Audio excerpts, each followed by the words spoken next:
Squiz Kids acknowledges the traditional owners of the lands on which we podcast, the Turrbal and Gadigal people. Squiz Kids! It's your daily news fix. Fun, free, fresh.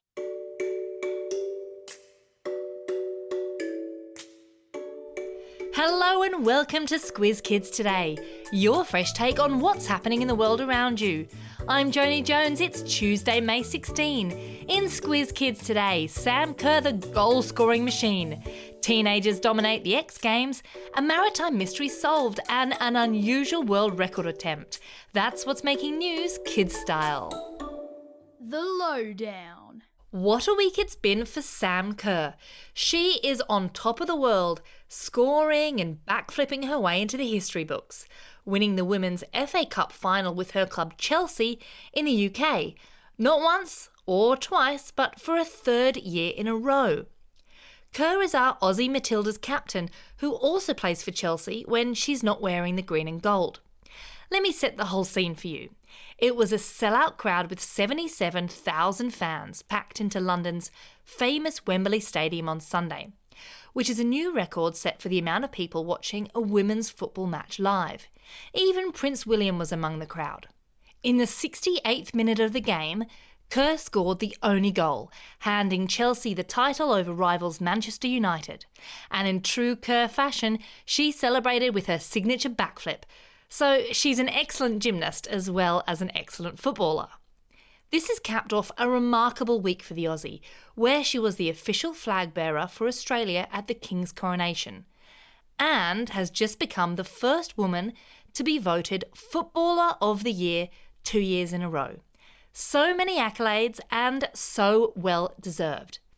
But here's something you might find funny. Before a game, even superstars like Kerr have their kooky rituals. She likes to eat a pasta sandwich. You heard me right. She eats plain pasta in a sandwich. Kerr laughs that all her teammates think it's disgusting. But it's obviously working. And with the FIFA Women's World Cup starting here in July, let's hope there are plenty of pasta sandwiches and that it only gets better for Sam Kerr from here.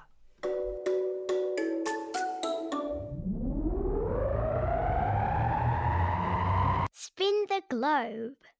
Each day we give the world globe a spin and find a news story from wherever it stops.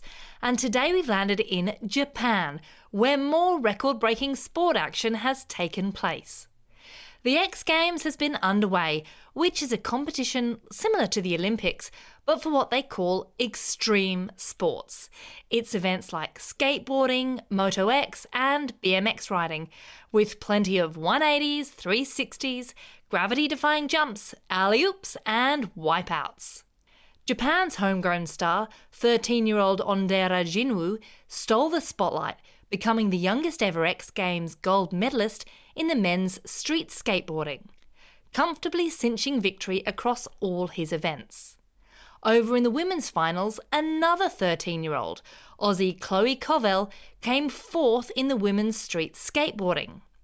Chloe is from Tweed Heads at the New South Wales and Queensland border and is no stranger to these games. Last year, she won bronze when she was only 12 years old. What does the road ahead look like for Chloe?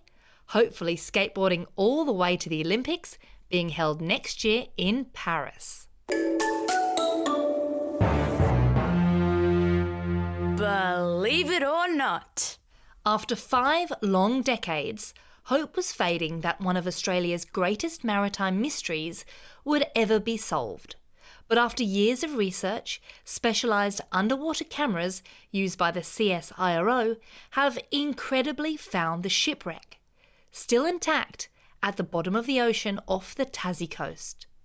Through schools of fish and murky water, 150 metres below sea level, vision from the scientists' cameras show the moment an illuminated cross comes to light. Then as the camera moves closer, the wreckage of a ship becomes clearer. I've stuck a link to some remarkable underwater video in today's episode notes. It was thought the Blythe star may never be seen again, when back in 1973 it set off from Tasmania to King Island. The journey was meant to take 2 days, but in a split second, a huge wave caused the boat to capsize. It happened so fast, the crew were not able to make a distress call, and the ship disappeared underwater. The crew scrambled onto the inflatable raft, and after 8 long days with no food, they finally reached shore. 7 out of the 10 crew made it back alive, and for the past 5 decades, it was unsure if the shipwreck would ever be found. Michael Dolman is the last remaining survivor of the Blythe Star. He was only 18 at the time it sank. Today, Mick said he is blown away that the vessel's final resting place has been found, bringing closure to this 50-year-old mystery. Biggest, furthest, longest. Watch out, Ivan, the Kyles are coming for you, and your Guinness World Record title. There's a town called Kyle in the American state of Texas, and the mayor of Kyle is calling all Kyles to come and visit. That's right, they are hoping to attract more than 2,325 Kyles in order to win the record for the largest gathering of people with the same name. That record currently sits with Ivan, or the Ivans, I'm not sure how to say it. Back in 2017, 2,325 Ivans all gathered together in a town in Bosnia. Now the Kyles want the crown, so the Great Gathering of Kyles is set to take place next week. There are strict rules, of course. Your name has to be spelt K-Y-L-E. I wonder what a group of Kyles is called anyway. Maybe a cluster of Kyles? Time for the Squiz. This is the part of the podcast where you get to test how well you've been listening. Question number 1. Who is our Australian Matildas captain who also won the Women's FA Cup with her team Chelsea?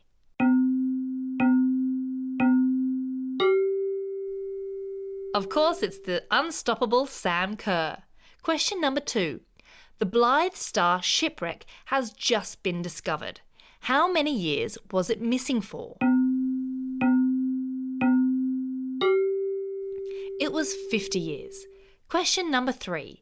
What name do you have to try and break the world record of the largest gathering of people with the same name?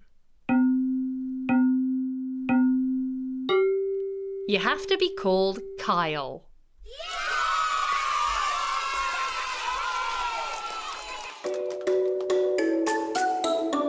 Shout-outs.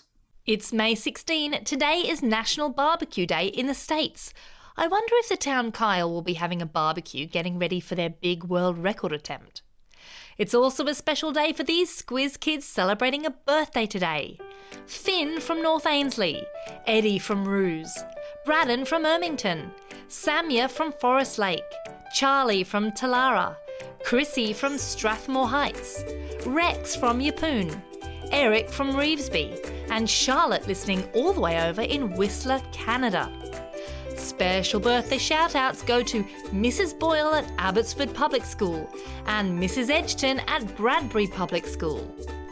Classroom shout-outs today are for Class 4B and Miss Powell at Gardenvale Public School, Class 5B and Mrs. Jensen at St Thomas More Catholic Primary School in Ruse, Class 2W and Mrs. Wixon at the Riverina Anglican College in Wagga Wagga, Class 5-6W and Mrs. Whiting at Camden Public School, and lastly to all the students at Sacred Heart Catholic Primary School in Cabramatta. Don't forget, if you've got a birthday coming up and you want a shout out, or if you want a classroom shout out, drop us a line at squizkids@thesquiz.com.au or fill out the form on our website. That's all we've got time for. Thanks for listening to Squiz Kids today. We'll be back again tomorrow. In the meantime, get out there and have the most excellent day. Over and out.